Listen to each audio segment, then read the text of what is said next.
Welcome back to the Game Time Greatness podcast. I'm your host, Brandon Scott. Alongside me, we have a special guest, normally behind the scenes, Chief Marketing Officer, BTG, whatever you want to call him. He has many names. Game Time Greatness, former champ, Grant Roberts. What's going on? It's game time. Game time. Game time. We winning, we winning, we winning, we winning. It's game time. Game time. So we have a little bit of a special episode for you guys today. Grant's in charge of the off season now because I got sick of doing it, and because he has a lot better ideas than me, and well, except for about sleeper. But hey, I've converted more and more, slowly but surely. I'm right there with you right now. But we're not going to Even talk you, about that. you've even talked about it. We're not going to talk about that too much this podcast. That might be an off season special. We'll see what we have coming up. But why don't you tell them what's going on with this podcast? Okay, so typically every 4 years we like to throw in the World Cup to our final or one of our draft legs for the season. And so this year we have the privilege of having it in the fall. So the World Cup starts on the 20th, which is in 5 days from now from recording this. So this is obviously not for till next off season. So this won't matter too much, but it'll give us something to watch for. So we're going to basically just draw names so you can root for your World Cup team to finish highest, I guess. I think the only thing is we're going to play it kind of like the NFL playoff challenge. So you're going to get assigned a team, and then based on how your team finishes, we will determine that leg based on the order of exit, I guess. I'm not sure exactly how the World Cup exiting works. I'm sure it's pretty similar. Yeah, it's similar to the playoffs, right? Like if you exit the same round, then tiebreaker will be maybe seeding, or if not seeding, then reverse order of standings from last fantasy season. So Ethan and Matt are looking pretty right now already. So yeah, that's what we're gonna do, and then I guess we'll go over the matchups from last week. Okay, so what we're going to do is I have compiled 12 teams. Basically, I took some of the odds of the top 12 teams, and then I modified a few of them to add teams like Mexico and USA for entertainment purposes. Some of these teams like it was Japan and Australia originally, and I mean, and there was Australia. Senegal was the other one, and so we were like, no one wants to watch that. We'd rather watch USA and Mexico because those are relatable to us. So we swapped those in for the bottom ones. And yeah, so Brandon, go ahead and read off that list. We got Brazil, France, Argentina, England, Spain, Germany, Belgium, Portugal, Denmark, Croatia, USA, and Mexico. Let's start at the bottom. Good call. Got my names here. The bottom's more fun that way. Anyway. With the two scrubs that like you wouldn't be that mad about getting because they're at least exciting. So right. Number 12, Mexico. Do not give this one to me. Okay. So I got my trusty bag of names so everybody can see it. Noah. Can you see that? There you go. I bet he's the same height as their average soccer player on that team. All right, next up we have the US. Ooh, this will be a fun one. I'm okay with it. All mixy in here.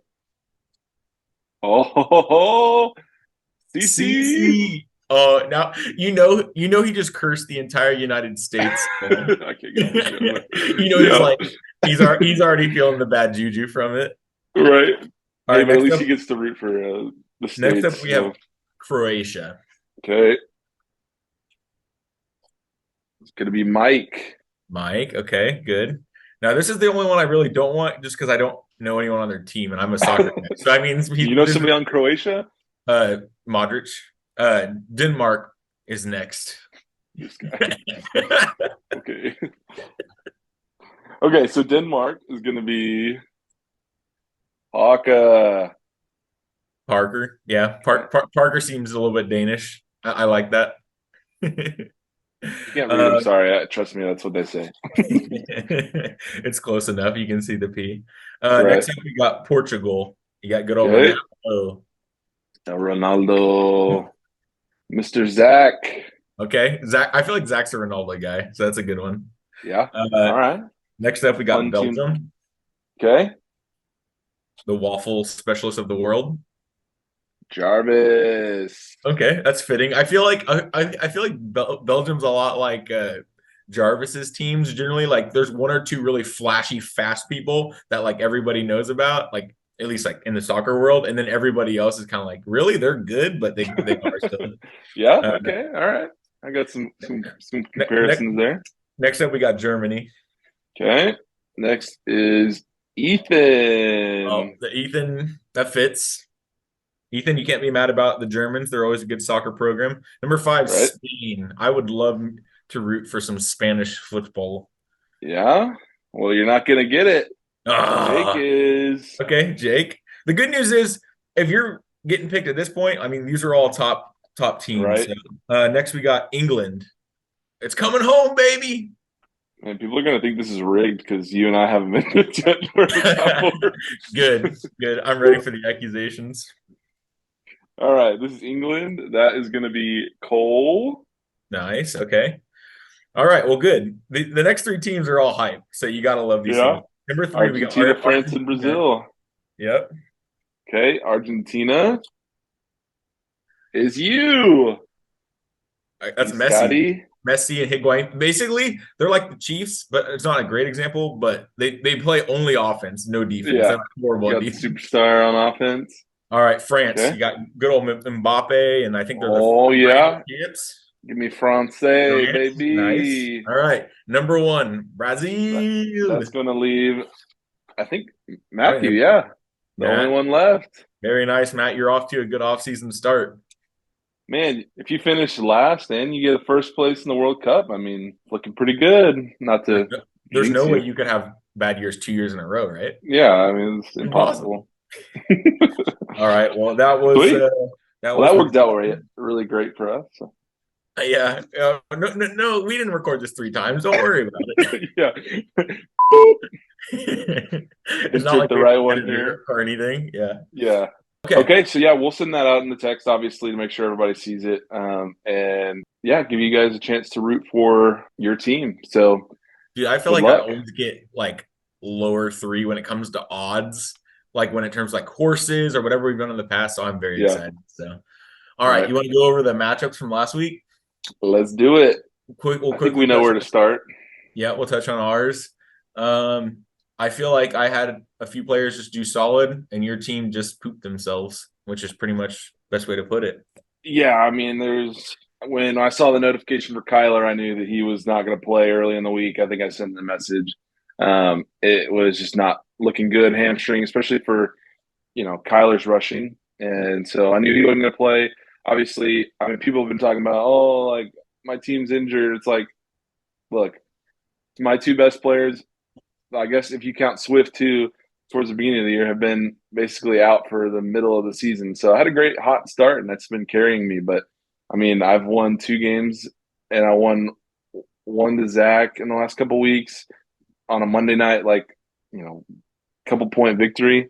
So it's like I'll take any squeaky wins I can get and Abs- hope that Absolutely yours come massive back. win by me because if you win there, I'm not like your team's banged up, but it gives you a very solid like you're above the rest. Yeah, And I'm borderline out of it versus we're both right in the pack together again. yeah. And honestly, it like last night's Monday night game, I was following it for Parker and Noah's sake, just because That was so funny. I need You need Parker Noah to to continue lose. to win, and I Yep. need Noah to lose because that would have also kept him ahead of me significantly, and now we're still tied in record. So Um, so Noah would have been in third yeah, and he's in eighth right now. or fourth at the worst, and now he's in eighth. So that's like, Yeah, I mean, that's let's just talk about that matchup. oh, so which one? Parker and Noah, let's just stay on that train because I Yeah, mean, obviously Monday night matchups are like so fun for people that it doesn't matter for, but miserable when you're involved. And it was a good Monday night game. well, And it was electric. I mean, because Parker had the defense, but he also had McLaurin, so it was such a yeah, catch-22 for him. yeah. And But obviously the Eagles losing, that's great for the Cowboys here in the NFL. But man, I Field, would have loved if that fumble had mattered from Devonta Smith or just I don't know something a little more crazy because this was kind of it ended more generic than it could have been, but it was like so many possibilities Fields could have might gone be wrong. pickup of the year for Noah right now. That Yeah, is a Grant pickup. That is a Mahomes, Herbert, fill in the blank pickup, and Grant missed it. yeah, and like honestly, this year, like not reached, but I took a higher end quarterback to run throughout most of the year. Kyler has definitely not lost games for me necessarily. He's been solid floor kind of player, but I mean, he's not won me any weeks either. I don't think he's hit 30 points, but one time that was barely it. And yeah, I wish I had my hands on Fields. I have no fab, so I couldn't spend any money. So I actually talked with Jake. I was in Detroit the weekend before they played, and I was like, should I drop Rodgers for Fields? And I was like, Fields had one or two good games. He's got a, and I just didn't know, and I didn't do it. And I spent $16 just as a backup because I was like, two is good, but I mean, right. I don't know. And then I tied with Noah. I was like, come on, man. So, the tie and fab is so frustrating, but I will say Fields is giving Noah hope. I feel like if he didn't have Fields, his team would be looking a lot worse right now. And instead, I feel like he's gonna make playoffs. So Matt and Jake, wow. Talk about Monday night stinkers. I mean, I thought Jake had that in the bag. I mean, that was I know, seriously. I didn't know it us. until this morning, really. I didn't really care about any other matchup except for Parker and Noah's, but I was like, whoa, Matthew won. That was, I mean, AJ Brown lost me in Dynasty. Not that you can always guarantee you're going to get 10 points from a receiver, but Generally. 2 is rough, and yeah. But it's crazy because Jake is 5-5, but his points are so high, it just feels like he's still a lock for playoffs. He's not, but I mean, it really feels that way. So right. Next up, we got Cole and Zach with the closest matchup of the week, 146 to 145. How do you feel? Like, who are you rooting for in this one? I mean, okay, so both these teams, they were both like, honestly lost, right? I have to hope that Cole loses because I think Zach and I are like so close in points for that. Yeah, and so I need Cole to lose games. If we're tied, he's going to beat me out because I don't think I have a lot more. I haven't scored 200 points. I think 170 is like the highest I've scored this year. So I'm not going to like home run any points for. So I need Cole to lose. I was glad Cole lost as well. I play Zach coming up, so it's like my fate's in my own hands is what it feels like. For Cole, it didn't. So let's see. Next up, I got Ethan and Jarvis. Yeah. I can't believe he's 7-3. Yeah, puts Ethan in. That's not like to knock Jarvis as a player. I really don't mean it. But of the teams this year that I look at that are head and shoulders above the rest, there's not a lot, but Parker and Jake come to mind in the top 2, and then to see Jarvis at 7-3, it just that stands out to me. So Jarvis has a very boom team that could easily do what he did last year. Like, you can just see it. I mean, it's right there. Right. So yeah, he's gotten his players have kind of come healthy. Schultz has been huge the last couple of weeks. Sanders let him down this week, but it's been helping him tremendously. So, and then lastly, we got CC and Mike. And in this one, obviously we had to root for Mike just because CC's right in the thick of it. And I mean, this win was just absolutely massive for Colin. Mahomes dropping a 40 for him, and nobody's even talking about it. It's just how good he is. Yeah. He had Judy get 0 for him, and he still won. I mean, really, Christian Watson 32. That's the difference in the game right there. Yeah, he's what I wish Romeo Dobbs could have stayed. Dude, Colin is probably the only person in our league that would have kept Christian Watson on his bench all season. I've been thinking about that a lot today, of like my patience with these like meddling guys and like people like Jeff Wilson. I didn't really have much of a choice during that week because I had Mike Williams, Traylon Burks, Hollywood Brown, had so many injuries, and that was when my bye weeks were happening. And I had to drop somebody, and he was a backup for Christian McCaffrey, and I was like, whatever. Now he's like he was almost a necessary drop, and yeah, now I'm just like, man, if I had just like been a little more patient. If it makes you feel better, I'm also kicking myself because I'm like, at one point I thought about picking up Khalil Herbert to start the season. Obviously he's hurt now, but at one point I thought about picking up Jeff Wilson. There's a few running backs. I have nobody. I have Fournette and Jones, and literally Chase Edmonds is going to be starting for me this week because I couldn't make one successful, startable waiver move. It's like I'm not even asking for. I'm asking for to be projected 6 points. That's what I'm asking. Come on. Yeah, so, no, it's tough in the streets, man. Now I got some trades on the table with a few people. So we'll see. We'll see what happens. Yeah. Okay. Well, thank you for watching. Thank you, Grant, for tagging along with me. And if you're watching, please like, comment, and subscribe. If we're doing the live chat, do your live chat things. But yeah, thank you guys for watching. That's right. Good luck.